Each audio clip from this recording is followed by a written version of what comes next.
Welcome to the Freedom Real Estate Podcast with my good friend, Frank Patalano.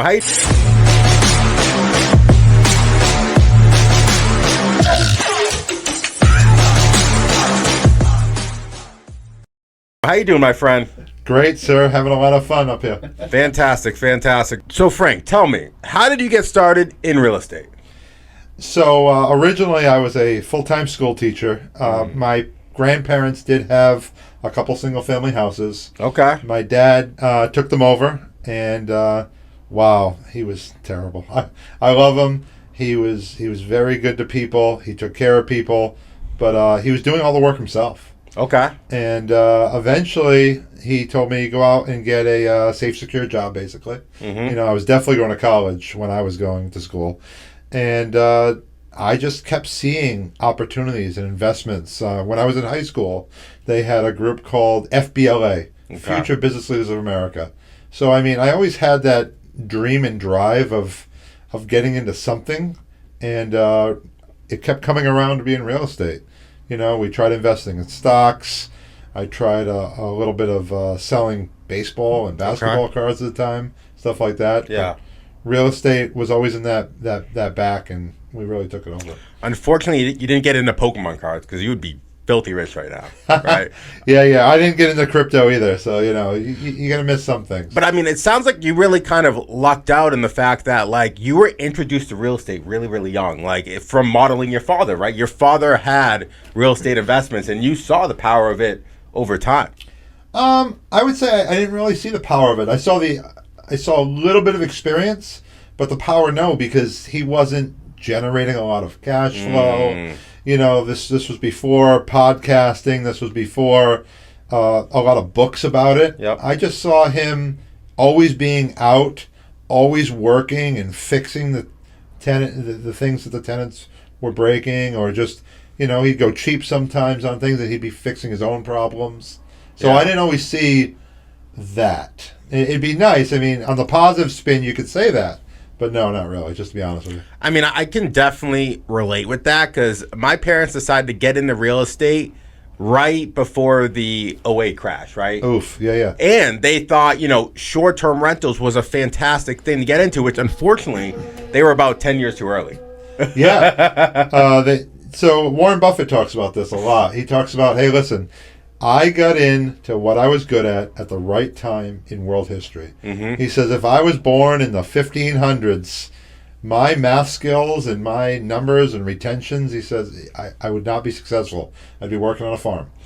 You know? Yeah, I mean, and that resulted in me being very scared of real estate. I mean, I saw my parents, you know, essentially, you know, break even year over year, running these short-term rentals, having to run up there doing everything themselves, not delegating, right? And it really scared me from real estate investing early on. And to your point, I explored other options. I explored crypto, stock, other ways to reach financial freedom, and it all centered back to real estate.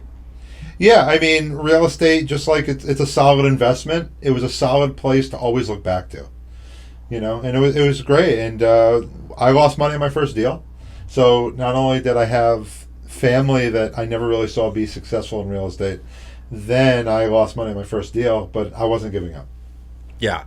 And I mean, you know, I think you're, you know, a clear example of somebody who, you know, went after the normal path towards kind of the American dream, right? You were a teacher at one point, right? Yeah. So I taught I taught when I was owning some real estate too, but I taught for 17 years. My wife's still a teacher. Mm-hmm. You know, we have our generation in the family, there's a number of teachers, so. Yeah. But I think that's very impressive because ultimately, as a teacher, your annual salary is probably not above six figures for most of that, right? Oh no, there's no. I don't know any teacher making six figures in any way. Yeah, obviously, I was working a second job for actually my entire time teaching. Wow. You know, I didn't necessarily have to, but you always worried about layoffs, mm-hmm. and I mean, even if you were there for a few years. You never know if they're going to change a program or not have the funding, etc. So I worked 7 days a week between the two jobs. But, you know, I just think that goes to show you it's like you can't save yourself towards financial freedom. The only way you can reach financial freedom is investing, right? And you've got so talented at investing that, the amount of money you made in your salary, the amount of money you made in investing dwarfs the actual salary that you made during your time in the workforce, right? Oh yeah, I mean, there's definitely real estate's not all about making money. Sometimes there are some deals that we've lost money on, but overall, long term and doing the right deals and building experience, we've definitely done very well. So okay, you bring up a good point. Why don't we hear about your first deal that you got money on, but also your first deal that you lost money on?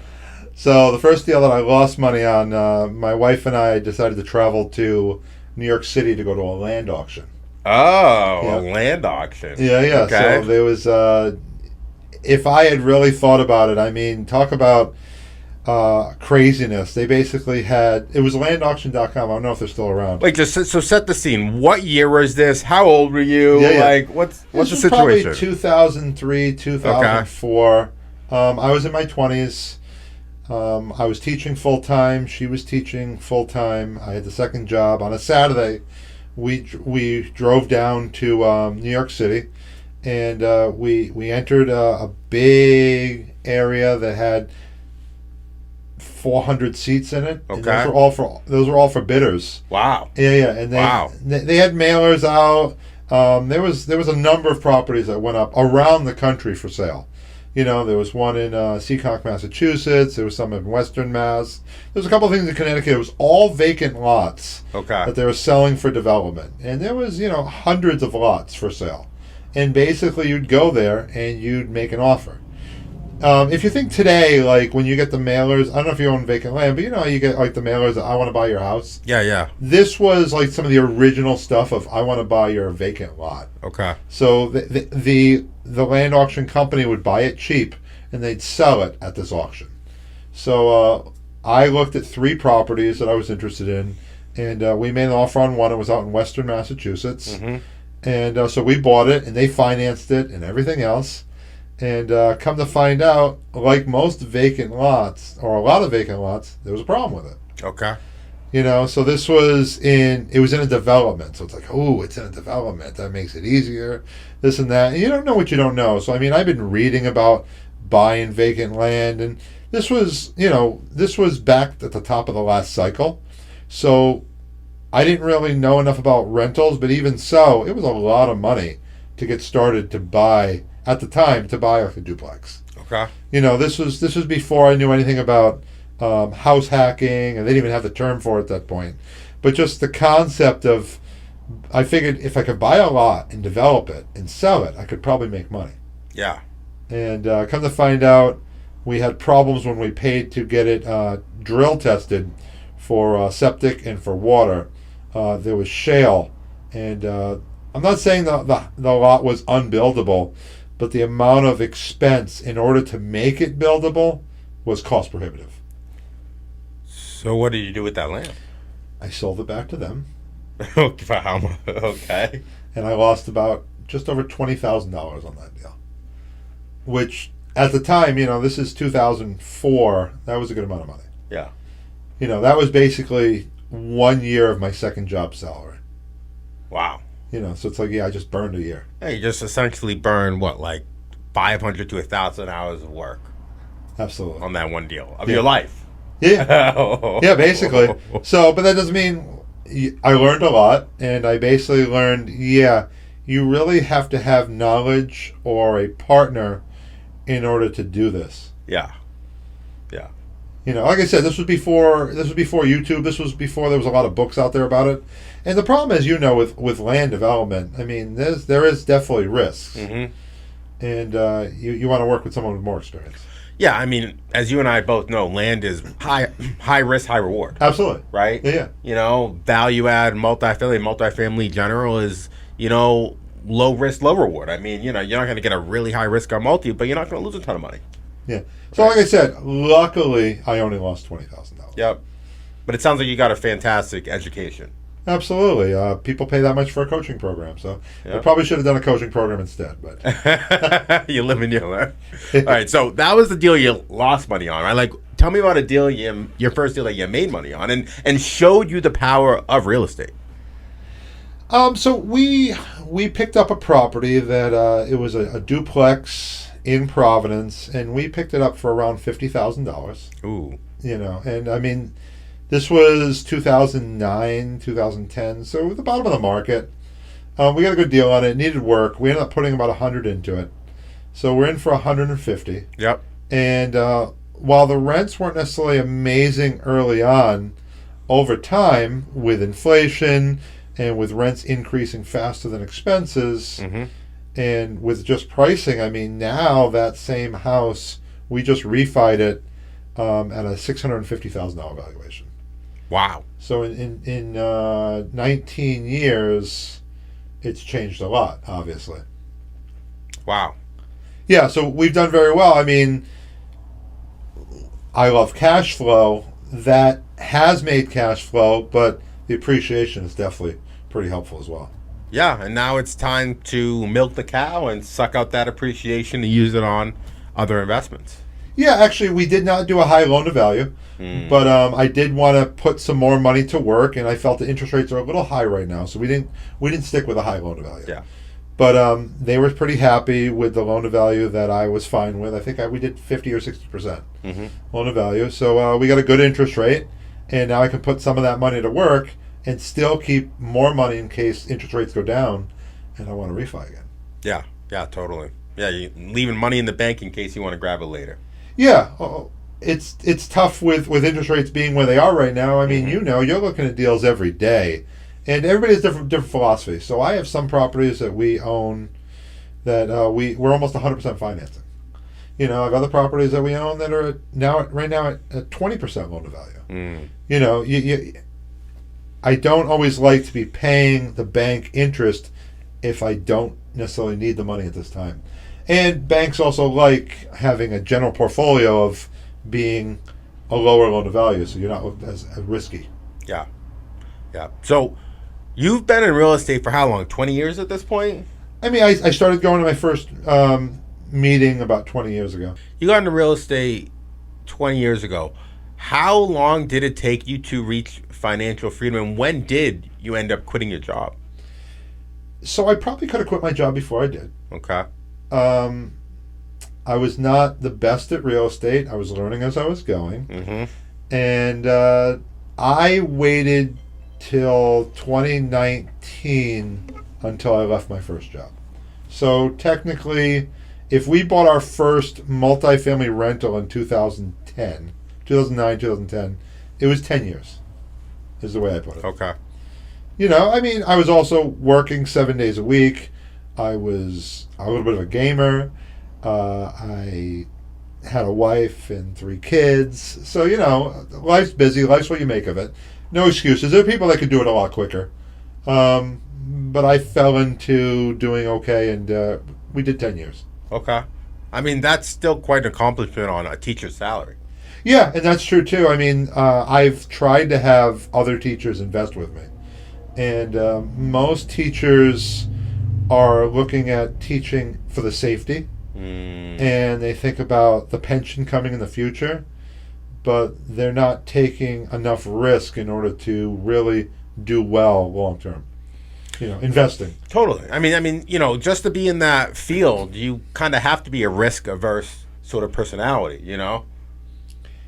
Yeah, you're not wrong. I mean, if you get a job in teaching, if you do a decent job, even a moderate job, you're not going to be leaving anytime soon. Yeah, absolutely.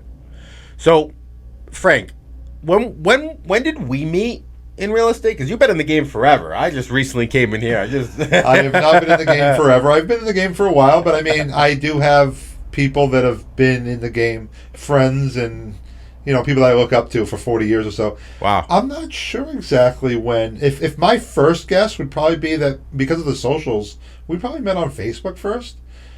Maybe not.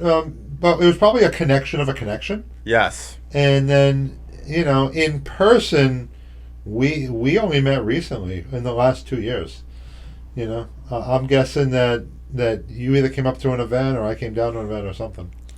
So back when I was a young whippersnapper investor, I was going to every single meetup I could, probably 3, 4, or 5 a week. Wow. And I probably went to your meetup probably 2 or 3 times. Yeah, so that's probably when we met. Yeah. But we on our average we run the local Rhode Island RIA, the Rhode Island Real Estate Investors Group. We have between 60 and 100 people that go to the average meeting.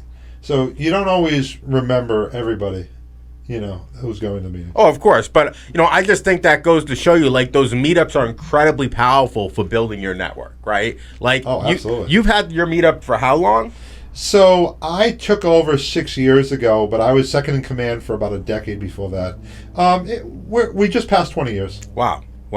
And tell me this, like, what has the meetup, I mean, other than obviously providing the community a ton of value, right? What has the meetup done for you in your business? Oh, so, I can't say enough about meetups. Okay. It's all about education and networking to me. I'm not a transactional person. I like to be a relationship person. Mm-hmm. So it takes time to really build friendships and relationships because I have a lot of partners. And partners are almost like sister wives in some ways. You're tied to them financially. So that my own real estate group, I have 5 serious partners that I've met in the group. And that I still own properties with all of them. Wow. And besides that, I've bought dozens of properties from people in the real estate group. I've borrowed multi-millions of dollars from people directly within the real estate group. And I'm not talking about like a loan broker or something else. I'm talking about like just people that were private money / hard money. Yep. Not running a whole thing or anything else. It's amazing when you're part of groups and with networking. I've had someone basically loan me $500,000 with a handshake. Mm-hmm. And that's the power of networking and meetups. I totally agree with you. Like, I'll just give you another quick example. I was on the panel. I was on a real estate panel with somebody, right? And just because they just saw me through just dealings, like they ended up giving me 100% loan on a 5-unit that I bought. I had to bring $7,000 to the closing table. Yeah, that's awesome. Right? It's all through relationships. But, I just think that goes to show you that these meetups are really, really powerful for building your team and building your partners and really for kind of more or less building your Avengers, right? Like, I started my meetup probably 3-4 years ago. It's been incredibly helpful for me building my team. Like, I ended up finding my 50-50 Partners Act there, a ton of investors, contractors. So, you've been doing the meetup for quite some time, and obviously over time you have to revamp it. You got to keep it fresh. Tell me, like, if for somebody out there that may want to utilize this concept and create a meetup themselves, like, what are some best practices you would advise on how to create a meetup and how to keep it fresh and alive? Well, some of it's opinions. So, you and I have meetups, and they're both great meetups. We just have different game plans and strategies for it. So, you guys, I think, do have more sponsorships and stuff like that. Yep. We don't do any sponsorships. So there's just the small differences. For us, what we try to do is we try to make it not just about making money. Mm-hmm. So it's education and it's networking. So we have, right now, our setup, we have a beginner speaker that talks about something to try to really get people coming to the meeting that might be worried that, I won't understand everything that the main speaker's talking about, but just like things to really get people interested in the business. Mm-hmm. How do you pick what market you want to be in? How do you decide what size house you want to buy? Those kind of real basic things. What's your marketing strategy going to look like when you get in this business? That's our first speaker. And then we'll have a little bit of time where we'll have people like shout out, talk about the services, talk about off-market deals to really make sure that everybody feels like they can be a part of the group. Mm-hmm. And then we have a main speaker that talks about a variety of tasks. Sometimes instead of a main speaker, we'll have a panel. So like property managers, we'll have like a property manager panel. Not saying we have some great property managers, lenders, real estate agents. It's hard to have, you know what, you get to speak, even though we have 38 other people that do the same thing you do. So we try to have a panel instead sometimes. Yep. Or we've definitely done it different ways, but some people consider our strategy to be a little old school.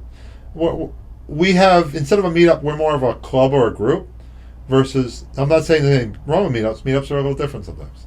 And they can still coexist. Yeah. I think the main takeaway here is you want to really make your meetup collaborative, and you want to really interact with the audience, right? Absolutely. This is not just about teaching them something. Education's super important, but people come back when they feel like it's a community that they can be a part of, that they can help each other, they can learn and meet new people.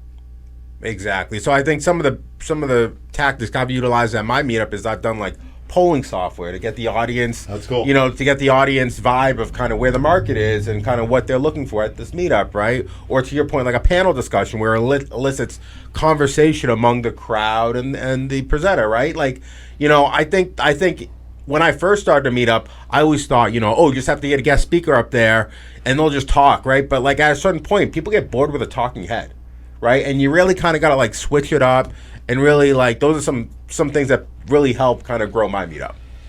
Yeah, so going with that, I agree. I would say that we have people every week that tell me what they want to hear about. It's like, guys, I don't have a problem finding topics. I have a problem finding good speakers that can interact with the crowd, that don't bore you to death up there, that their main job is not just to make money for themselves. I get that a lot, that it's like they have an idea, they want to basically sell the idea to everybody else, but they're not necessarily giving a lot of information. That's another problem that we have sometimes when we're picking podcast guests. It's like somebody has something they're basically trying to sell a new book or this or that. It's like, we could definitely do that, but I have to make sure that maybe it's part of me being a school teacher originally, there has to be a lot of education. Alex Hormozy talks about this a lot with just the concept of having, you're not just giving them cheap, fake little things that you're overpricing, you're giving them real content, And then if you give them content, especially whether it's free or low-priced content, they're going to keep coming back, because when you get to the point that you actually sell something, they're going to say, wow, they gave so much value for free. I can't imagine how much value they're going to give when they charge it.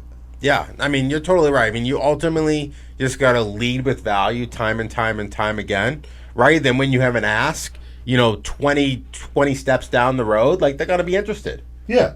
So, going with that, your meetup is free, right? My meetup is free, yes. Yeah. So, like, we're running a slightly different model. We charge wicked expensive, $100 a year to be a part of the group. Oh, man. I don't know if I can afford that. Yeah. And if you're not a part of the group, we charge $20 for a guest fee. Okay. So, but with that, with it being that way, we have no sponsors. So, I thought about the sponsor method, especially when we had different issues and when you're not making enough money. And everybody's different. You can have sponsors, that's fine. With the sponsor method, one of the problems I had was that, say that we have an insurance sponsor. There are less insurance guys that will want to come because you already have an insurance sponsor. But everybody's different. Yeah, my thought with the sponsors is, like, I'm only going to let somebody be a sponsor if I would use their services myself, or if I use them and I feel comfortable, providing that service to other people, right? Yeah, see, we've had people that'll walk in and say, hey, listen, I want to be a sponsor. I've never met them before. Yeah. They're like there was a pair of accountants out of Boston. And they're like, we'll just slap money down and we'll be a sponsor. It's like, guys, I don't know you. Yeah. I said, instead of doing that, just show up. Exactly. Because you're putting your name behind their service, right? Oh, yeah. If somebody has a bad experience with them, it's going to reflect badly on you. So to go with that, one of the downfalls of any type of group networking meetup, we do have people that haven't come because they got burned by somebody else. We just happened to have him as a speaker.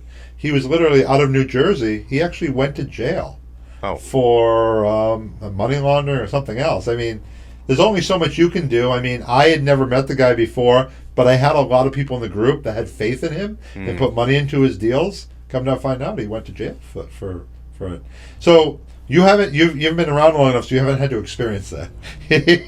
Thank God. But there's no. One of the things I say is that, hey, listen, investing is a risk. We're not offering legal advice here. We're not offering any type of advice. Anything you decide to do is what you decide to do. Fun times. Yeah, no, I totally agree. But, I think that's really important on why you really got to surround yourself around people with experience, right? Because ultimately, like, you're right, I haven't seen a lot of this stuff. But if I surround myself around you, right, and you've experienced it, I can leverage from your... You learn new things. Exactly. Leverage from your strengths and leverage the fact that you've experienced and I haven't, right? So I used to be a history teacher, and I used to talk about that a lot. The concept is like, do you want to make all the new failures yourself? Or do you want to learn about historical failures or failures of other people to build experience and then to be better yourself? Exactly. Exactly.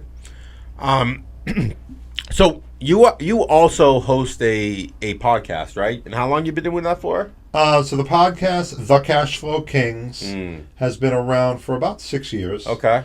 Yeah, we've been a little rusty on it. We haven't released as many as we should. Yep. But we did just schedule one the other day.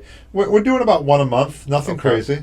But yeah, all about education, networking. It's a generalized real estate podcast. So we've had wholesalers on there. We even take some business people. We had a guy that owned Lincoln Creamery, which is a cool local ice cream place in Lincoln, Rhode Island, and he spoke on the podcast about business. So you've been doing a podcast for 6 years. Obviously, it must be providing some value to you or the community for you doing it. Like, why have you been consistently doing this podcast, and how can our audience maybe utilize that strategy to enhance their own business? Yeah, so I mean, running a podcast in some ways can be a labor of love. Okay. But it's also planting investment seeds. Mm-hmm. You plant a lot of seeds and you don't know which ones will grow. You also build a lot of great connections. I'd have to look back. I mean, I'm sure there's people that we've had on the podcast that we've eventually done deals with.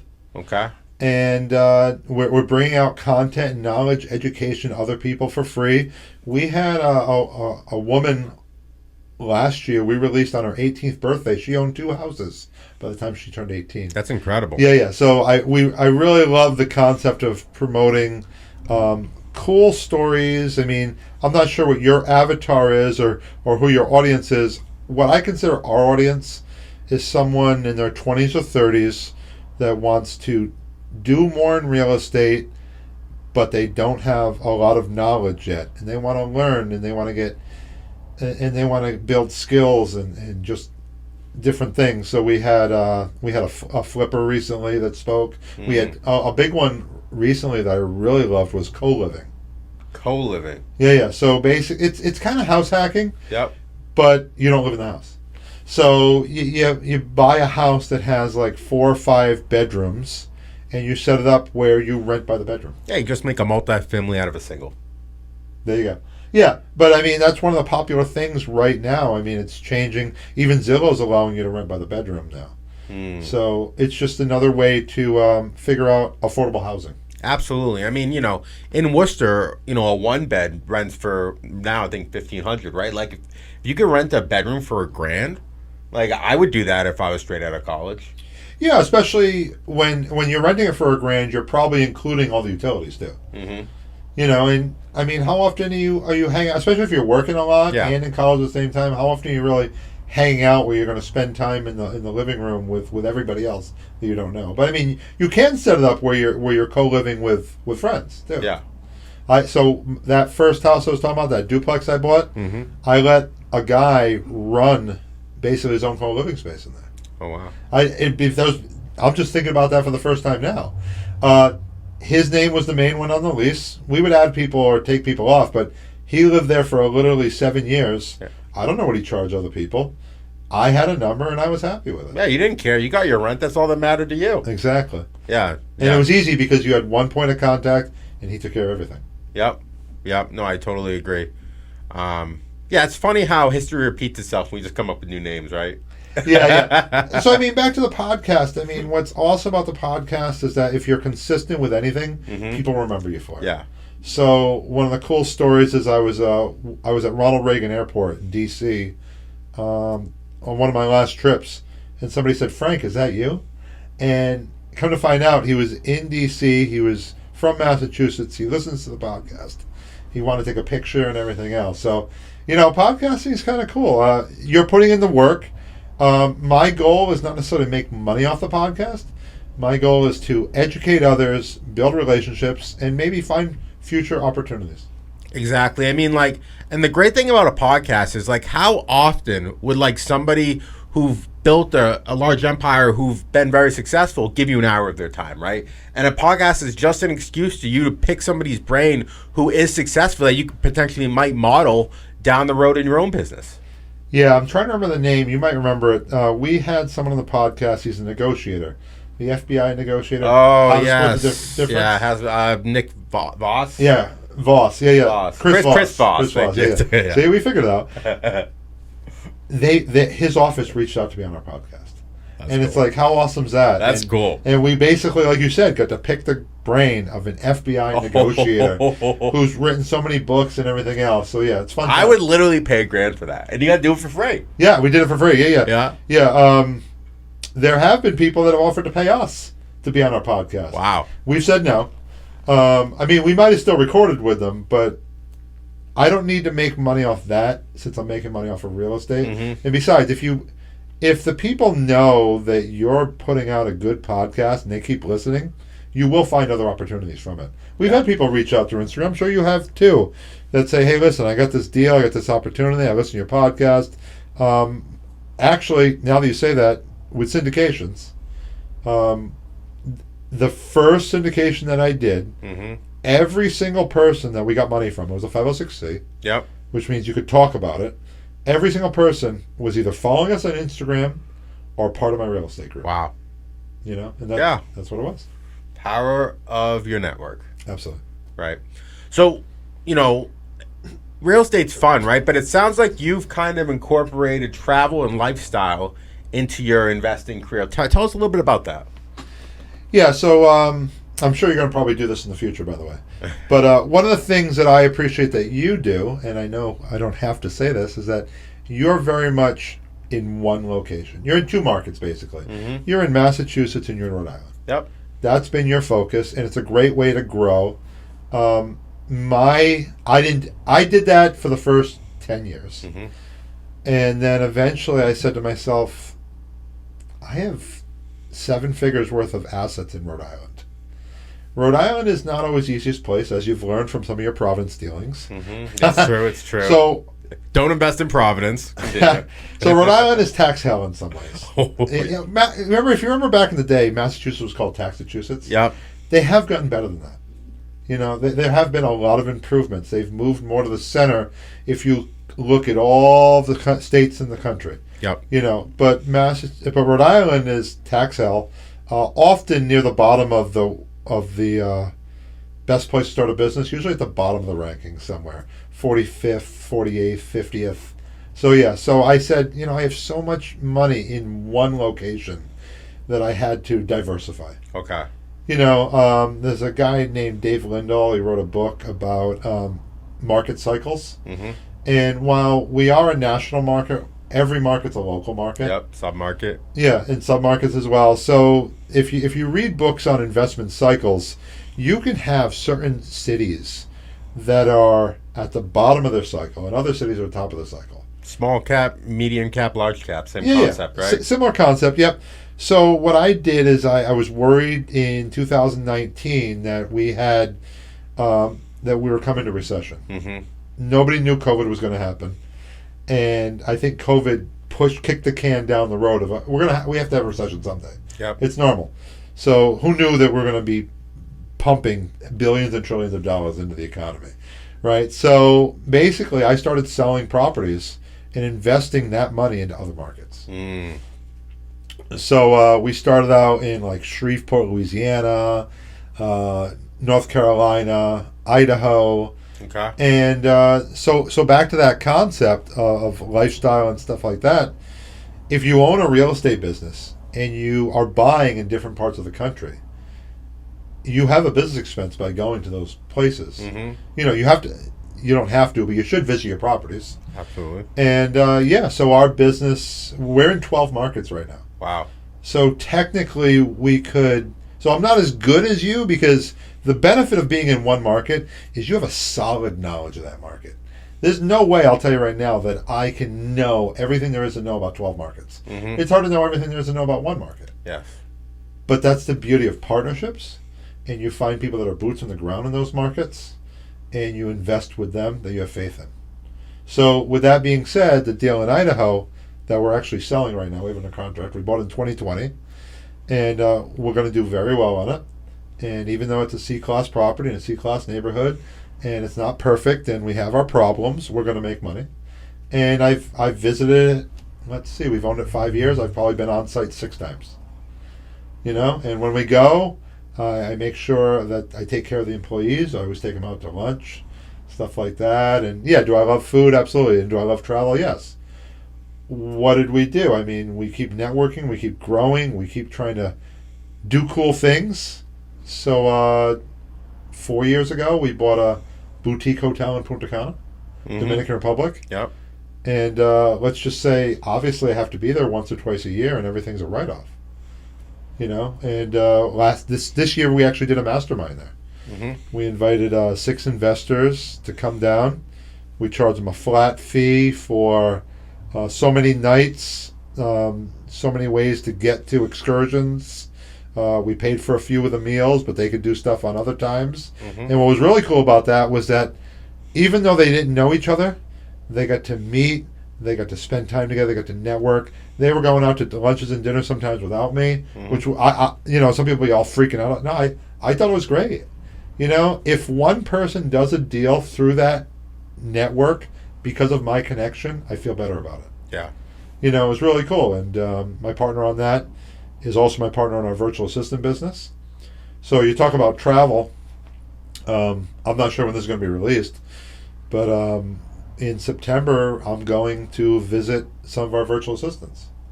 We're flying out to Bangkok. We have our own tech office and website and app office in Kolkata, India. So I'll be there for a couple of days, and then I'm going to go to Manila, Philippines. That's sweet. I'll be there. I'll take out all the VAs that want to come and visit and hang out. We'll pay for their food and their alcohol, whatever they want to do, just as a quick thank you. Some of them have been with us for 5 or 6 years. Wow. Wow. So Pedro's going to see them. I haven't been out there. He's more of a world travel than I am, so it's pretty fun. He's my partner on the hotel and the VA business. So I think there's a couple different concepts there. I think the first concept is everything's a write-off, right? If you travel anywhere and you check out property, you make an offer, you're visiting your own property, you can definitely use that as a write-off, So right? just to pause, I will repeat again that I am not an accountant. Of course. I am not your accountant or an advisor on finances. But if you think about it, like you're saying, especially if you already own property in the market, totally. And even if not, if you're honestly doing it where you're meeting brokers, if you're visiting properties, then you are doing a business trip. Absolutely. Yeah. So I actually, as being a former teacher, I go to school sometimes and I teach about this. So I try to tell them the concept of being an employee versus being a business owner. And this concept is, especially when they start falling asleep, this is the one of the concepts that I can blow their mind with. Our tax structure is set up to own a business. I'm a big fan of everybody owning their own small business. So this is one of the things you can do with that. So I gave an example. I had a freshman falling asleep in the marketing class. And I said, if you want to own a hair salon one day, I told him the difference between owning a hair salon and working at one. I said, but here's a step further. You can set it up that your friends go on a trip to Mexico. You could be the main person that goes down there and gets paid to take care of their hair while they're down there. And that's a business expense. Yeah. So, I think that's concept number one. Concept number two is, you invest in a lot of markets, but you don't just invest in any market. You invest in markets where there's boots on the ground that you trust. Absolutely. Right? Yeah, you can't invest in markets that you have no connection to at all. It's a lot of work. It's a lot of extra time. And I do have people that go around and say, well, I have a property manager. You can have a property manager, and you can luck out and get good property managers, but there's a lot of bad property managers as well. And there are property managers that can be good, but if you're not on them and visiting the site, certain things happen. What do they say? The squeaky wheel gets the grease. If you're not overseeing them and watching them, failures happen. Yeah. Yeah, absolutely. So, I mean, I think that definitely is concept number two is like, you don't need to know everything about a market, but you need to have partners that you trust in any given market, right? And Absolutely. then I think concept number three that you brought up that was really interesting was diversification, right? Like you had all of your investments in Rhode Island. In this particular case, let's call it a small to medium cap market. And you thought, I'm going to transition this to other markets to diversify my real estate income. So, I mean, those are some really interesting concepts on how you kind of decided to kind of grow your portfolio versus me, where I'm very concentrated. Yeah, and like I said, it took me 10 years to get there. So you might decide a few years from now to do the same thing, Yep. to level up in one way or another. I mean, there are other people that I greatly respect and love that stay in one market and they keep growing, they keep buying bigger buildings. I mean, we're still looking at options. I mean, in Rhode Island, last week I walked a site to build a 75 unit apartment complex. To build it from scratch. I couldn't make the numbers work. Yep. But I mean, we're still looking at stuff in Rhode Island if the numbers work. You've been getting most of them with your off-market deals. So I've been looking at other places to keep diversifying. Yep. Yeah, totally. So, now I think we've definitely learned a ton throughout this entire podcast. We're going to wrap it up with some kind of book recommendations from Frank over here. So, what are some of your favorite books that had a big impact on you now and in the past? So let's see. So I love the Robert Kiyosaki series. Okay. The first one that I read was not Rich Dad Poor Dad. It was The Cash Flow Quadrant. Yep. And I remember working at Sam's Club, and I had been reading the book, and I took like a piece of cardboard from one of the boxes, and I wrote with a marker the E for employee, B for big business, S for self-employed, I for investor. And one of the things I did was I wrote my 5 closest friends. Yep. And what they were, and they're all in the same category. They were all employees. Of course, you were a teacher, right? Yeah, I mean, actually, most of my best friends weren't teachers, but still, the whole concept was they were all employees. Totally. And then what I did is I tried to say, who are 5 people that I know that I want to be more friendly with that might be a little bit different? So I thought of like one of my mentors, Rick, who actually founded the real estate group in Rhode Island. He was very much an investor. Yep. Very creative, hadn't worked a job since the time I was born. Yep. And owned a bunch of real estate and did very well. So I eventually joined masterminds with those kind of people and spent more time with those kind of people. I'm still friends with the people that are with ease, but just the whole concept. So that's one book, obviously, and I like to read. I don't do it as much as I should. I brought 2 books with me because I knew you were a book person. I am. So The Millionaire Next Door by Thomas Stanley. Yep, good book. Yeah, it's a great book. Real quick, what is it about? It's you don't have to live a very crazy, luxurious lifestyle. So, for example, back to the travel and the food and stuff like that, I'll be able to do some of that because it's all business expenses. Totally. You know what I mean? Yeah. There are people, when you take a vacation, if you're not in real estate, if you don't have a business, every single dollar that you spend on that trip is post-tax dollars. But because I'm not faking it. I'm seriously doing real estate. I mean, I go to trips that I don't write off because I'm not doing any real estate. Yep. But if you're doing your business, you can write things off, and that allows you to have more capital to do other deals later. I mean, you bring up a great concept. I mean, I literally went to a Business Mastery Tony Robbins event last week, right? I'm learning about business. That's completely a write-off, right? Yeah. And I just thought that concept of proximity is power is so important, and it brought back a memory. It's like I had the same couple friends growing up through my entire 20s, right? And we went to high school together, we went to college together. We all ended up having the same exact job, being a project manager.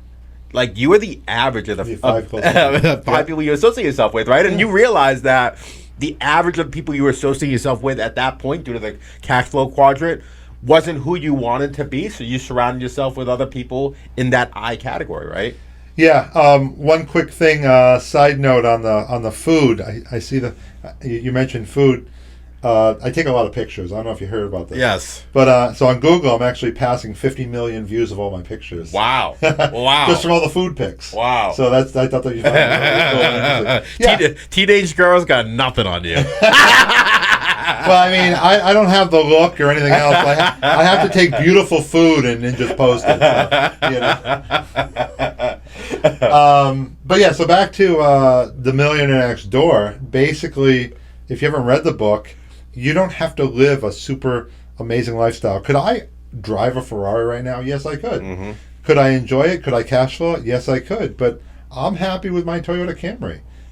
I joke with the hashtag Millionaires Drive Toyotas. Yep. And I'd rather take that money that I was gonna buy that nice luxury car with and invest it and make it grow more. Yeah, or invest in experiences, visiting your staff in the Philippines or India, right? That's true. Yeah, I mean, I have a number of friends that own boats. I'm actually going on a boat next week. And it's a thank you for a bunch of people in the real estate industry. It's small. It's a small boat, but he's like, hey, I want to thank you guys for all the work you've done. I haven't directly done anything with him, but just the concept of education, networking, providing value to him. So it's really cool. Oh, hey, if it's Elliot's boat, I better get in. It's not Elliot. No, I don't know Elliot well enough. I can spend more time with Elliot. He's promised he's going to come down. Elliot's a good guy. So one last book. So I have a book that Andrew said, make it a book that nobody's probably read. Just a cool book. And especially if you ever want to get into the commercial real estate side. So there's an autobiography called Zeckendorf. It's about a guy named William Zeckendorf. He grew up in New York. Actually, he didn't grow up in New York, but he started his business real estate empire in New York. Okay. And it's just a whole bunch of cool stories of how he was creative back in like the 40s and 50s, developing New York City and buying like a large complex and then finding out who to rent it to. When I say complex, it could be a mixed use because this is New York City. Yeah. It could be all residential, and just the stories he has of how he was the one that came to get the UN to move to New York City. Wow. And how he developed that whole area, and how he did the same thing in like other major cities, especially me being a traveler. Like, he helped create what downtown Denver is today. Wow. And downtown Montreal, and then how he was working in DC. And I don't want to end up like him in some ways, because he was he grew amazing, but then he had that downfall where he got stuck like arguing with different cities about what the actual plan was, but just some of the cool concepts and stories of what he did. He owned a nightclub at one point. He was looking in South America at hotels at one point. So yeah, there's fun things that I like, but it's a great book overall, especially if you want to level up to the commercial side of business and just watching creative dealings 50, 60 years ago. Wow. No, it's super cool. I mean, that's why I love real estate, is you can literally change communities, with real estate, right? Absolutely. Yeah, I mean, the deal that we're looking at in Rhode Island, the 75-unit apartment complex, which was mixed use in the bottom, that would completely change the entrance to that neighborhood. Yep. And if you can change neighborhoods in a great way, you're going to have people that hate you for it. Yep. But there are people that will love you for it. And the city is on board completely. We just, as of this moment, we can't make the numbers work. Yeah. Because in the end, I'm not saying you have to make money, but the goal is to make money. Okay? I mean... Yeah, I mean, you got to make money to keep the business going, right? Right. So, I mean, we're looking at it's like you're spending $30 million and you tell me 5 years from now, if you do it this way, you're going to be worth $17 million. Yeah. It's like, I don't have $13 million to throw away, so that's why the numbers don't work, Yeah, I mean, my last name might be Freed, but nobody likes work for free. I mean, you guys might have a non-profit somewhere that you're going to loan money to, like a 0% interest loan, and me, because I'm not a non-profit, you'd never do it for, but they're going to have to build it. Yeah, so... but Frank, no, honestly, I just want to thank you. You're a wealth of knowledge. I really appreciate you taking the time to educate our audience. So tell people, Frank, where can they find out more about you if they're interested in your podcast or your meetup or any other kind of things you're working on? With the power of social media, you'll see me almost as many places as you see Andrew. He does a better job of promoting. The best way is on Instagram. It's the Cashflow Kings. We're all over socials, LinkedIn, Facebook, Frank Patalano. You can find me, and if you're ever in Rhode Island, you're welcome to reach out. I meet with people all the time, sometimes do lunches, and on the third Thursday, we have our local meeting, and we don't plan on changing the day anytime soon. A couple people have been trying to compete with us. It's like, guys, just go to a different day. I've literally had people say, yeah, I wanted to go to that, Frank, but I'm coming to yours instead. Hey, you host a fantastic meetup. I don't blame them. So. Thank you. Thank you, everybody. Thank you, Frank. Appreciate everybody.